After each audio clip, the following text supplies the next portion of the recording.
voice in your head that says you're not good enough, it doesn't have any credentials. It's a glitch in your belief system.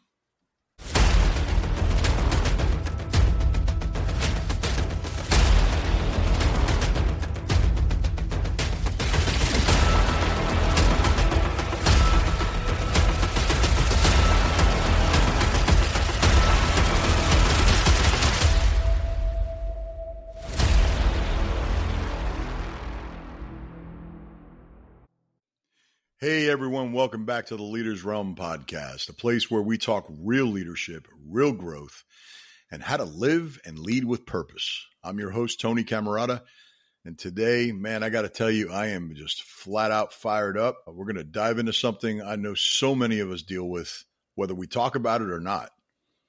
I've done an episode on this in the past, but I wanted to bring an expert on just to dig a little bit deeper. It's about that nagging feeling. That feeling that we're not good enough, we're not qualified enough, or that maybe we don't belong at the table that we work so hard to get to. That topic, it's imposter syndrome.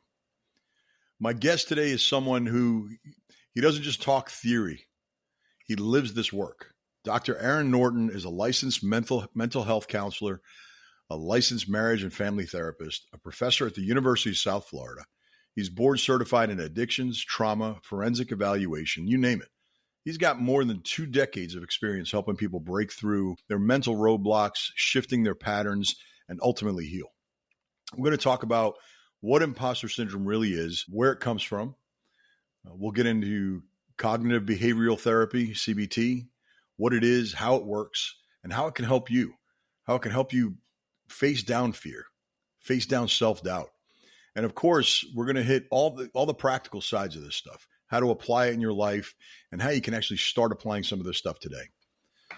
So if you've ever second guessed yourself, maybe held back from stepping up, feeling stuck in fear, guys, this episode is for you. So sit back, grab that coffee, and let's get into it. Hey, what's going on, Aaron? Nothing much. I'm glad to be here with you today. Yeah, man, I'm glad we're able to put the time together and match our calendars and make this happen. I've been looking forward to doing this with you. I know you and I have talked about your background and the things that you do. I would really love it if you could share with my audience and my listeners, because this is something, the topics that you and I are going to discuss today, coming from me is one thing, but coming from a professional who deals with this on a daily basis practically, I think it's going to hit home a little bit harder, and they're going to get a little bit more details that they're not obviously going to get from me. So if you would just share with my audience just a little bit about yourself and your background and how you got to where you're at, and we'll get started down this road. Sure.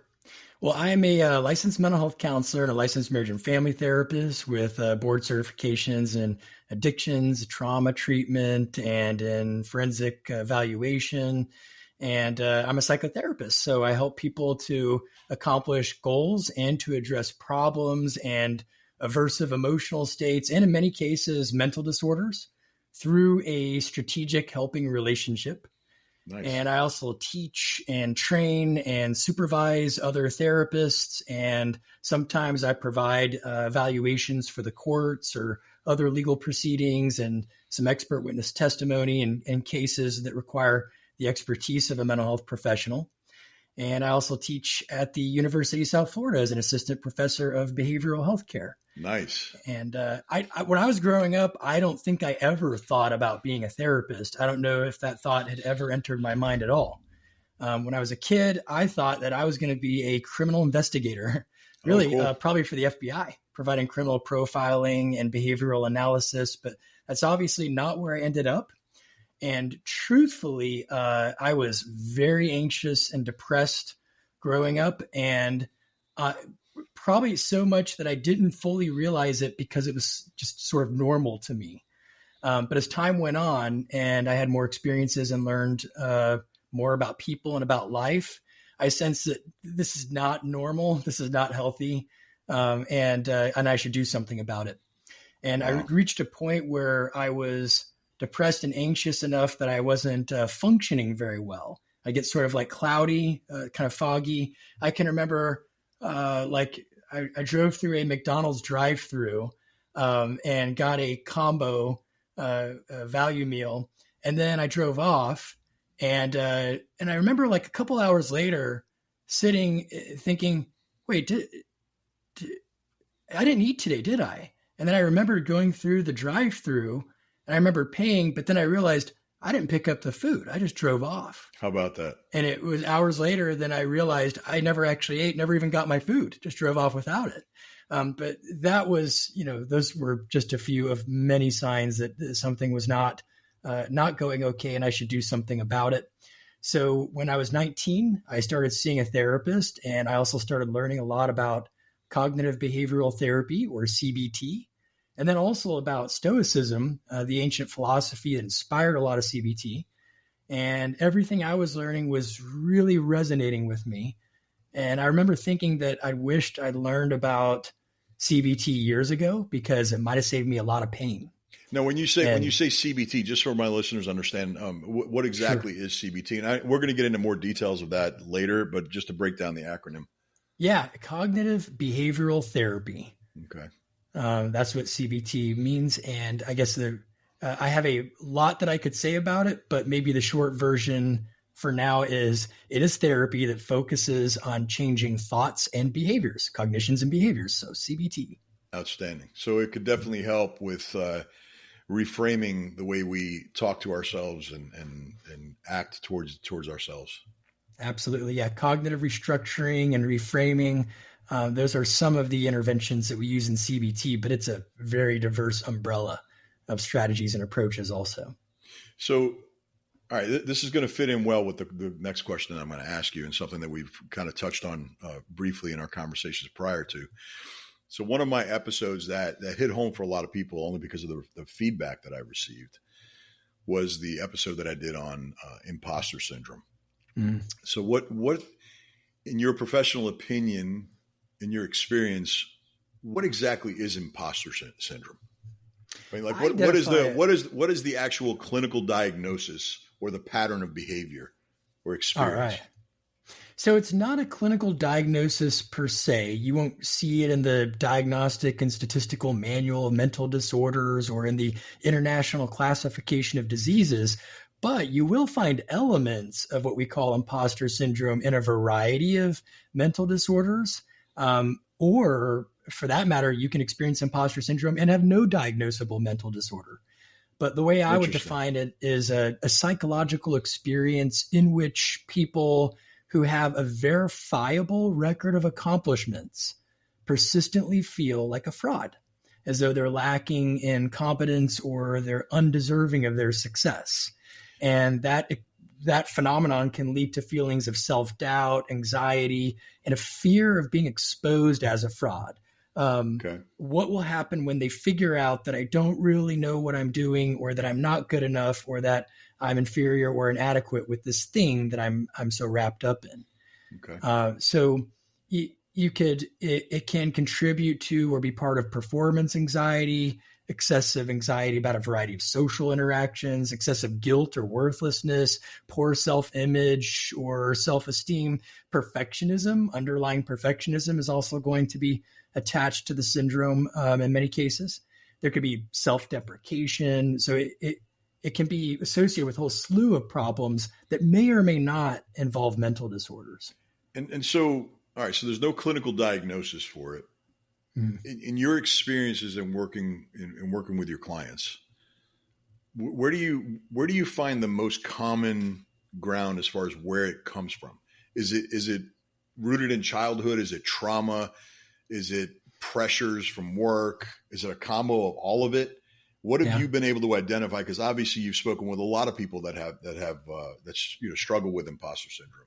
Yeah. And, as a side note, I like to tell my interns who are pursuing their independent licenses as therapists that probably most of them are going to experience it, because as abnormal in some ways that the experience is, it's also normal for high achieving people to experience it at some point or at various points. And for therapists, it seems like especially early on in their career, even if they're doing very well, they often underestimate how well they're doing and are overly attentive to their shortcomings. But at any rate, anytime somebody asks me a question like, why am I this way? And whatever that question may look like, why am I experiencing imposter syndrome could be an example. There is an answer that I like to give that I think is accurate and truthful, but it's not necessarily always satisfying. It would go something like this: because of a complex interaction of a variety of biological and experiential variables that all align in just such a way to produce this particular phenomenon at this cross section of time. And that is not very useful to some people. It sounds like just a bunch of jargon that just says because of lots of things. But there's this classic debate about nature or biology, essentially, and nurture, which is your experiences and your interactions with your environment. And more often than not, both nature and nurture play a role in why any of us are one way or another. So imposter syndrome, I would think of as being the result, or could be the result, of both biological and experiential variables. So some of us might be more predisposed to this syndrome from birth. We might, for example, have a natural temperament that's more conscientious than the average person. We might care a lot, for example, about whether we're giving more than we take in society, whether we're rocking the boat too much or sticking out like a sore thumb, basically, or whether we're being thoughtful enough, whether we're hurting other people or helping others, and so on. And to some extent, that conscientiousness is a really admirable quality. It's very pro-social. But then we also have experiences in life that get added to the equation. So there could be adverse childhood experiences. They could be wide-ranging, related to socioeconomic factors. They might involve our interactions with our influential caregivers growing up, which I think are often going to be part of the picture with imposter syndrome, but not always necessarily. Sometimes, we might have parents who are hard to please or could be overly critical in different ways. Right. And we might develop a strong desire to please because we struggled so much to get the approval or the love that we wanted from parents who never seemed quite to send the message that we were doing well enough as we are, just as an example. Interactions with peers and mentors, messages we internalize from our neighborhoods, our cultures, our society. Traumatic experiences can certainly play a role, especially complex trauma where people are having repeated traumatic experiences over and over again in their life. The list really goes on and on. And all right. So to your point, right? I mean, the list goes on and on. It could be a mix of all different things. It could be one traumatic experience that happened that causes this. Why does it seem like the more successful people are, or the higher they are in leadership, why does it seem like it hits them the hardest? I think there's several reasons why high achievers really are, which will often be our people who are in leadership, might be more prone to experiencing imposter syndrome. And I think I'll probably focus on three of them for right now. Okay. First, there are the biological and experiential factors that maybe predispose somebody to being a high achiever that might also predict a greater likelihood of experiencing imposter syndrome. As I was mentioning before, that could be, I come maybe from a family that emphasizes achievement or competition, and I strongly internalize that emphasis. And then that maybe makes me more likely to be a high achiever, but also to experience imposter syndrome because I have a very high bar in my head. Right. So there are two other ways of thinking about it. Could be things that develop alongside the achieving experiences. Not necessarily they predisposed me to being a high achiever, but while I'm achieving, I start to experiencing these other things that make me more likely to experience imposter syndrome. So two of them could be social perception theory as one way to explain it. This is, we like to think that I'll just choose an example of maybe a really good baseball player as an example of a high achiever. Okay. Somebody who makes it to major league. And they're an MLB player and they're good at what they do. Such a person, we like to think that what happens is we start off with maybe an interest in baseball, for example. We think baseball is a really cool thing or a really important thing or a really fun thing. So we go and play it. And sometimes that's the way it works to some degree. But what also happens is maybe we're just playing baseball And then that process gets reinforced. And then because we're doing it, we develop the idea that it's important to us. In other words, sometimes our brain says, if I'm investing time, energy, and effort in a thing, then that thing must be really, really important. If I'm helping an old lady across the street, then I must believe that it's a good thing to help old ladies across the street, and I should do it more often. But it's maybe just because I was already doing it. You know, for some people that might be, a parent encourages them to play Little League Baseball. They do it without a particular interest in it necessarily. While they're doing it, they find out they're kind of good at it. When they hit the ball, people cheer, and that's reinforcing. A parent seems really proud all of a sudden. That really strikes the kid. They invest a lot of time in it. They're going to practice regularly, and their brain says, because you're doing a lot of this, and because all these things are happening because of it, this must be really important to you. Interesting. And that's kind of the opposite of the way that people think about it a lot. And so then we take this on as a part of our persona. It's part of our identity. I'm not just a kid who plays baseball. I'm a baseball player. That's what I am. And the more important that thing becomes in somebody's life, the more attachment there is to doing it well. And therefore, sometimes the more threatening it will seem if they're not doing as well as they want to at it, if they seem like they're missing the mark. So inevitably, they're going to miss the mark because everybody misses the mark and we're all imperfect. Absolutely. Yeah. So they're going to have the day when they don't do as well. And then when they don't do as well, they're overly attentive sometimes to their failures and to their shortcomings. And by itself, that might not be bad if they could have a balanced way of thinking about it. Like, yeah, that really sucked. I didn't do so well today. I'd really like to figure out how to do something different, or I'm going to watch a replay of that. I'm going to try and refine my technique. I'm going to, that kind of thinking is really adaptive. But sometimes instead it's, I should have hit that. I let my team down. I'm a disaster, or I'm not really good at this. It's essentially like I talk a lot about, Aaron, when I say, how important it is to learn from our failures and look at those failures as an opportunity for growth versus making statements like you just made. Well, I'll just put it the way it is. I sucked at it today. I need to be better. Why did I miss that? Why did I strike out? Why didn't I hit the ball over the fence? It just fell short of the fence. I should have hit it a little bit harder. And I think that what I've found in myself, as well as other people that I've spoken with, the common denominator has been the self-sabotaging effect that comes along with, the struggle that we deal with imposter syndrome.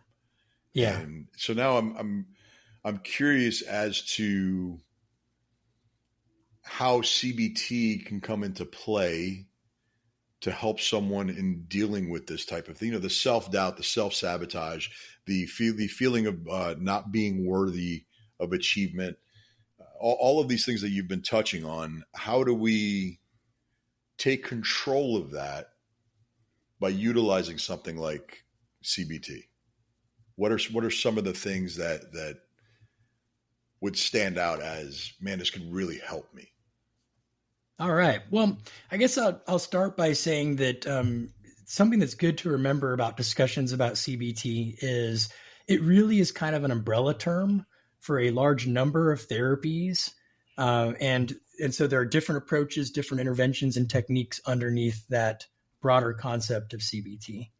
Okay. But what they all have in common is this assumption that when people are disturbed, the most efficient way to get relief is to challenge their own thoughts and behaviors. And when people focus mostly on what's beyond their control while neglecting what's within their control, then we've got a great recipe for suffering. And the antidote is to identify and accept what's beyond our control while bravely focusing on what's within our control about a situation. And that might sound familiar to some people because, for example, in a lot of 12-step programs like AA and NA, there is the serenity prayer. God grant me the serenity to accept the things I cannot change, the courage to change the things I can, and the wisdom to know the difference. But Epictetus, the Greek slave turned philosopher 2,000 years ago, also said, one of our greatest tasks in life is to differentiate between what's within our control and what's beyond our control. And so all of these CBT approaches involving helping people to change the way they think about things and the way they react to things behaviorally. So, we all, and the model kind of goes like this. Something happens to us, that thing's usually beyond our control.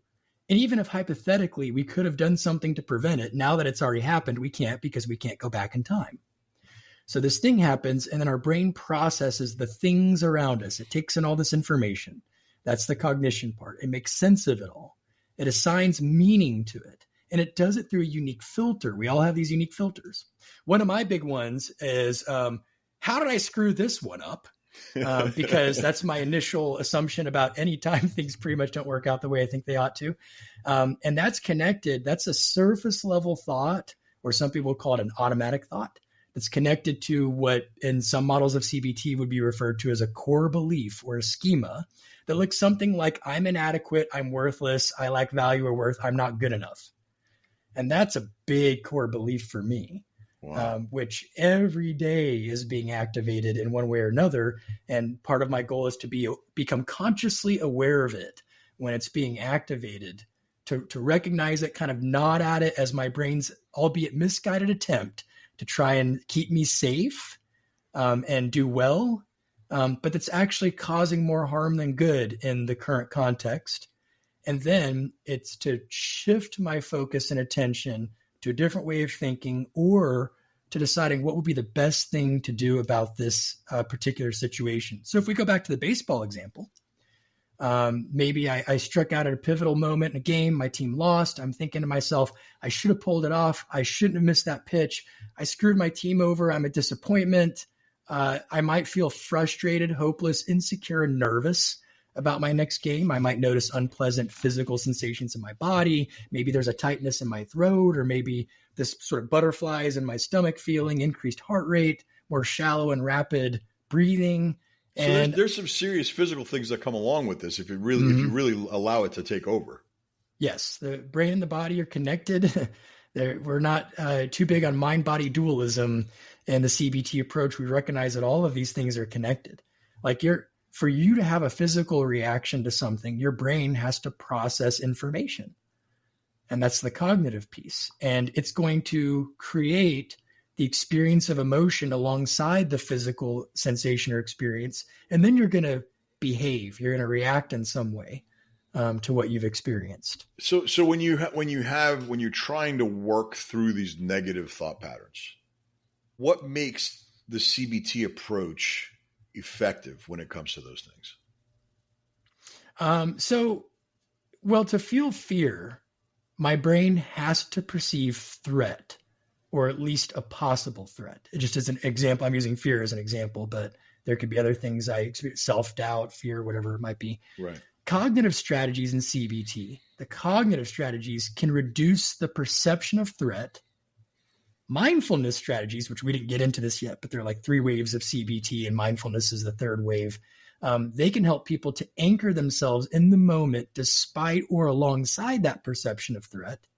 And then behavioral strategies from CBT can help people react more adaptively to that threat. So if I go back to the baseball example, I struck out at this pivotal moment of the game, team lost. I'm thinking I should have pulled it off, and I'm a disappointment, and feeling all those unpleasant feelings and physical sensations. I can intentionally examine the evidence that I'm a good player overall. I might reflect back on past experiences in which I messed up, learned from it, improved in some way. I might reflect on how baseball isn't everything, and that some things matter more, like whether I'm a man of integrity, or whether, as the Stoics would say, I'm living in accordance with nature, which means living a virtuous life. Mm-hmm. I could also project myself mentally into the future, examining whether my life will be dramatically better or worse just because I made a bad play on one occasion on a particular day, and how minuscule that experience is in the grand scheme of things. I might practice some relaxation strategies. We might call them somatic quieting techniques to relax my mind and body, which in turn might reduce my cognitive sense of threat. I might ask myself what the best or the most adaptive thing is to do about this situation and make a plan for improvement.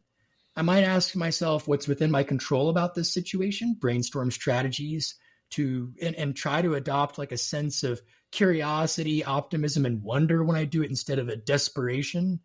And I might design and implement a behavioral experiment where I'm going to try something different next time to see if I get different results. So, And if so my head, okay. Just 1 second. I just have a question about that. So what I'm hearing you say right now is that there are parts of CBT that actually challenge our thoughts. Okay. Yes. And in doing so the question I have is,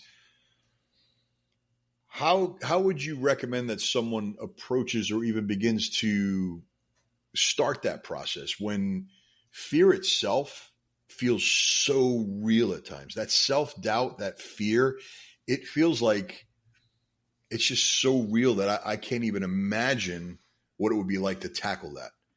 Oh yeah. And it is real. I mean, if you're feeling something, then the feeling is real. It's happening. So one approach to start off with is a chain analysis. In the early part of a chain analysis, we're not trying to change anything yet necessarily. Sometimes we've got to take the thing that we're afraid of and inspect it first. Examine it. It's kind of like Mr. Rogers said, what's mentionable is manageable. Mm-hmm. And he believed very strongly that if we can talk about the thing instead of it being the thing we cannot talk about, then it already loses some of its grip. So first thing is explore it before you don't even necessarily have to intervene or tweak anything yet. First, we explore it. A chain analysis is one way to do it. And I'll give you an example of one tool. It's called the ABCDE model, and it's a model from rational emotive behavior therapy, which is ACBT. And in this model, an A stands for adversity or activating event or antecedent. People can decide which of those three A's they'd rather it stand for, whatever. It doesn't really matter. But the thing is that it's whatever triggered the unpleasant emotion. You're going to try and name it, identify it, but describe it objectively. So it's not, I screwed up. That's not an activating event. That's subjective. It's editorialized. It's an opinion. It's what actually happened is I was up at bat, a ball was thrown, I swung and I missed. That's what actually happened, which already sounds a little different. Next, you try to identify B. B stands for beliefs. That includes the thoughts that immediately popped up in your head.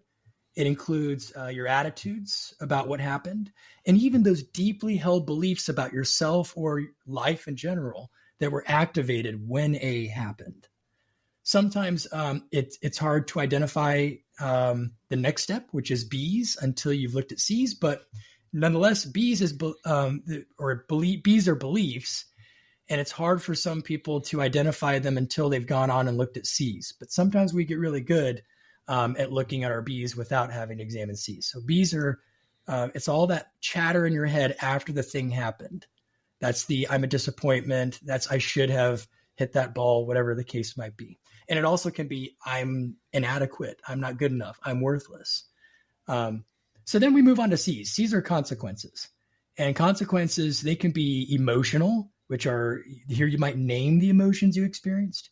You might even decide that you want to scale them. Like on a scale from 0 to 100, how high did that emotion get at its worst point after A happened? So what are the emotions I felt? And then also, what are the physical consequences? What happened in my body? Some people are not very good at that. They're not very in touch with what's happening in their body, but it's good to train yourself to become aware of it. And then behavioral consequences are the third category. So it's what did I do in reaction to this? And did that help or hurt things, by the way? Got it. Thing that I did. So we've got our A's, we've got our B's and our C's. And now in this chain analysis, now you get to make a judgment call. You get to decide, am I pretty content with what I found out when I examined A, B, and C? Am I pretty content with the emotions I felt and their intensity? Am I pretty happy with how I reacted to the situation? Do I think that the way I reacted is helping me or hurting me? Is it self-defeating? So you got to make that judgment call. And if you decide, as so often is the case in these scenarios, that you really do want something to change, then you move on to D. D is disputation. And in disputation, You learn a number of questions that you can ask yourself to challenge your B's, your beliefs. Okay. I'll just offer a few examples. You can take a thought like, I'm a terrible player, and you could identify the evidence supporting and contradicting that belief from an objective standpoint. I like to imagine that there's a trial going on, and I'm a prosecuting attorney, and I have to prove beyond a reasonable doubt that I'm a terrible player. What would be all the evidence that I could bring up? But then you have to do the opposite. You have to become the defense attorney who's going to raise doubt about whether you're such a terrible player. And they may have all kinds of stats and comparisons to use. And sometimes clients are not very good at this in therapy. So we have to help them by modeling what being a good defense attorney might be in that process. But that's just that's a very logic oriented strategy, sure, which is not going to be effective for everybody, right, and only goes so far sometimes, but it's a good starting point. Another strategy might be that you could ask yourself, okay, that thought that I had, where does that come from in my life? Like, where's the first point in my life where I can remember having that thought or feeling that way when something like this happened? It usually goes back to childhood. And you can try to examine the pattern of this thinking. What impact has it had on my life? What will my future be like if I continue to immediately think this way after these things happen and I leave it unchecked, unbalanced? Do I want to say goodbye to this way of thinking? Is it the way I still really want to live? You could ask yourself, what would be a different way to think about this situation? What are some alternative ways of thinking about this particular, striking out, for example, in the baseball scenario, that are different than the way that I immediately thought about it? Sometimes we teach people what are called cognitive distortions, which are basically these kind of mind traps, these logical thinking errors or fallacies that we use. And when you learn what they are, you can see them immediately when they pop up.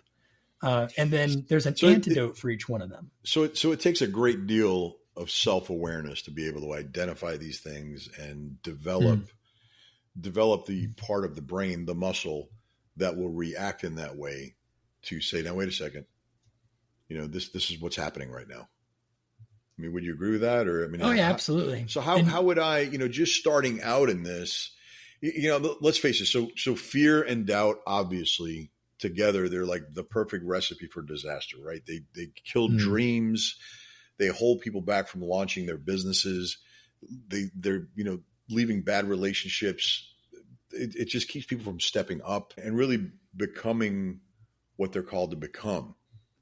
So these are all great techniques and great strategies. How do you get someone that's brand new to this to understand these things? I mean, how is this? Obviously, this is a process, right? I mean, it's not something that, hey, come in and sit down with me for an hour. I'm going to give you a whole list of notes and you're going to take these home and you're going to practice these exercises. This is something that takes time to work on, correct? Yeah, and in CBT, the therapist uses an approach called collaborative empiricism. So the client, we can't just lecture to a client and tell them how to think and behave. What you have to do is teach them a process, and then you walk through that process together, almost like, even though you have expertise that you're lending, as equals who are creating, exploring the situation together, discovering things, creating these hypotheses, and deciding what to do next about a thing in some cases. So the way that you're going to learn is through examples. I might ask a client, like, when was the most recent time that you remember feeling a really intense and unpleasant emotion that you think was maybe overboard or that you're unhappy with in some way, and you'd like to get relief from it? It might have just literally been coming to that appointment that day and all of the anxiety about that. And so then we're going to walk through and we're going to do the process together. They're going to be the ones who identify what is the active. And if we were using the ABCDE model, for example, then they're going to be the ones who identify all of these different components. We're guiding them, we're teaching them the process. But if we just tell them, they're not going to learn. They have to practice it for themselves. And it does take time and practice because you are training your brain to think differently. And if you do that after the fact enough times, then your brain starts to think differently in the moment. I could give a personal example about that. I can remember. Yeah. Okay. I can remember when it's probably from the time I got my driver's license, which in my case was not until I was 17. Okay. And through probably my early 20s, if somebody were to cut me off on the road or, give me the finger or whatever else it is, then I would get really pissed. And that anger would stay with me for hours afterwards. I would almost fantasize about them, like, I don't know, wrecking their car afterwards and then learning a lesson about what they did. And it doesn't make sense to be so angry about it for so long afterwards and for it to affect your day. Well, after years of doing CBT, if we fast forward to, I think I was about 23 years old. At that time, I was already a counselor, and I was driving from one office to another. And I remember somebody pulled up in front of my car. They were in the lane next to me, but they pulled up in front of me, cut me off, merged into my lane, slammed on their brakes, which forced me to slam on my brakes to keep myself from crashing into them. Then they turned right, squealing their tires, and then drove down the road to the right. Wow. And immediately I whispered it. It was interesting that it was a whisper and it wasn't yelling, but I whispered, asshole. And then immediately after that, almost immediately after it, I whispered, well, they're probably not an asshole. They're just not paying attention and they're in a hurry and everybody's fine. And thank God we're all okay. And then a moment later, I thought to myself, oh my gosh, I've been brainwashed. All the years of doing this stuff after the fact, and notice I still had the initial, I would call it an irrational thought, because I have no idea if this person's an asshole. They could be a really nice person that I would love to hang out with. But I became aware of it so rapidly and without intentionally trying to, without consciously making effort, I automatically disputed the thought. I did not feel angry. My heart rate wasn't increased. I didn't spend hours that day walking around like I had a chip on my shoulder. But that was I started learning about CBT when I was 19. That was at 23. So that was 4 years of brainwashing that led me to that point. So interesting. I've had lots of clients describe it that way. My first job as a counselor was in a corrections program.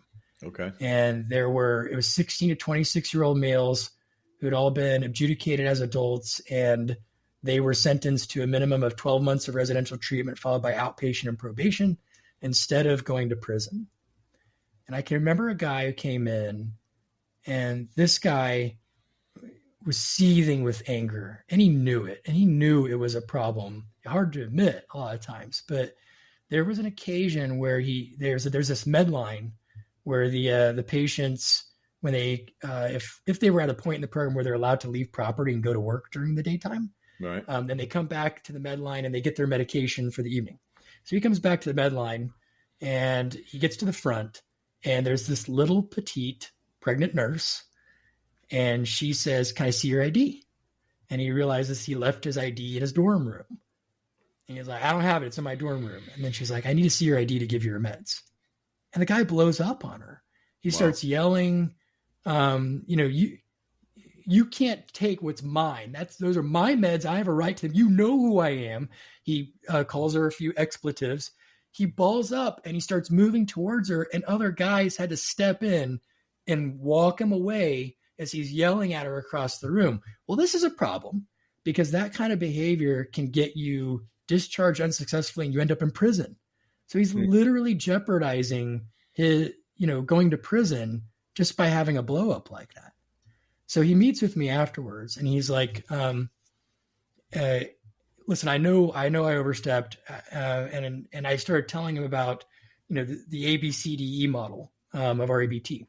And we walked through it, and we even used his situation as an example. One thing he became aware of in that process was that he was raised in a neighborhood where if you don't let anybody get over on you, because if you do, you'll look weak and you'll be targeted. So you have to fight for what's yours. You can't let somebody take your thing. And that's the mentality he was raised with. And while that may have worked well in his neighborhood growing up, it might have, it's not going to work well in most of society. And certainly not when there's a little pregnant nurse who's not a threat to you and no one's going to hurt you. So it's an overgeneralized coping mechanism from the past. Our chain analysis kind of revealed that. And then he said, this is all great and good, but you don't understand, Aaron. When I'm in that state, there's no, let me sit and think about my thoughts that are happening right now. I just go black and I just react. And I can't think about it till later. None of this is going to help me in the moment when I need it most. But I told him, listen, what I want you to do is every day, every time that you get angry, especially if it's more angry than you think is good, then I want you to do a chain analysis. And I want you to come into group. I want you to review it with your peers in group. And then we're going to review them in our individual sessions. And we're going to see what happens. And in a relatively short amount of time, because he's doing this every day, he's drilling himself, drilling his brain to think and process differently. Within a short period of time, that angry scowl that he used to walk around with became a smile. He had a really cool sense of humor. He's hilarious. So I was looking out my window and I saw him walking down the sidewalk, and he had like 4 guys with him, and they're all laughing at him. That's and amazing. He's smiling. And I'm like, I remember that guy walking down that sidewalk with a scowl and a chip on his shoulder. And then he comes into my office and he says, Aaron, I've been brainwashed. I said, well, what happened? And he said, I was standing in line, right? And this guy, because I was trying to get dinner in the dinner line, and this guy walks up to the guy who's in front of me, and he starts talking to him, and then he just stays in line like he cut us all. And I got pissed. But then immediately I thought to myself, look, he's not an asshole. He's just a guy talking to a guy who's not being considerate. And I'm just going to talk to him about it. And then he said, hey man, you think you're the only one in this line? And the guy was like, oh man, I'm sorry. I didn't mean to. I'll go back to the end of the line. And then he was like, no, if that was in the past, I wouldn't have been so polite. Would have been a straight up brawl, right? Exactly. So, some of this stuff, it sounds like this is just too cerebral. It's too hard. This isn't going to work in the moment. But when you do it afterwards, repeatedly, it's like everything else, time and repetition, and you learn it, and then you internalize it, and then it happens on autopilot, a lot like martial arts, right? Yeah, absolutely. You start off awkwardly. You have no idea where this hand goes and where that one goes and what you're supposed to be doing and how the mechanics work. And then at some point, someone throws a fist in the right direction and you instantly react in the way you're supposed to react without thinking consciously about it. Muscle memory. Absolutely. Yeah. So you're saying that we can train our brains the way we train our physical bodies. Yeah. To create that muscle memory. This is all, we could go on for hours and hours on this stuff, Aaron. I really appreciate it, but it's a subject that's extremely interesting, not only to myself, but like I said, when I did that episode, the feedback that I got was tremendous, because there are a lot more people that I realize that struggle with self-sabotage and the doubt and all this, but more and more, especially since that episode, I get more and more people reach out and they're like, hey man, I want to hear more about this. And that's why I thought it was that's why I chose this topic. When you and I started talking, I thought, man, this would be great. And I think there's probably some other topics that we may be able to cover in the future. I'd love to have you back on. But for somebody that's listening right now, somebody who feels like they're stuck, who knows what they want, but they just can't seem to get it together enough to pull the trigger, what would you say to that person would be their first comfortable step?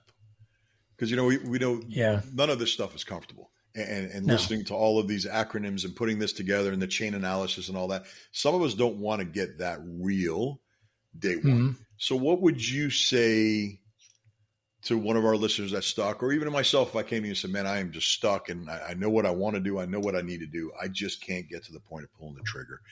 What would you recommend the first step be for me to take? I think a first step is to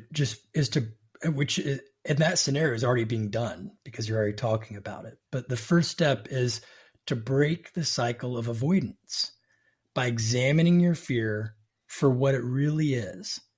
Ask yourself what you're afraid of, name that fear, ask yourself what you truly want, what you're doing to get what you want, and whether what you're doing is effective at getting you what you want. And if it isn't, start brainstorming about what you could do differently. Now, on an equally pragmatic level, another thing that might be more comfortable first step for some people is just to explore some of these ideas like CBT or maybe even Stoic philosophy to get a sense of whether they even have an interest in that approach. I'm not saying that a book can solve your problems, but when I was 19, I read a book called A Guide to Rational Living by Albert Ellis.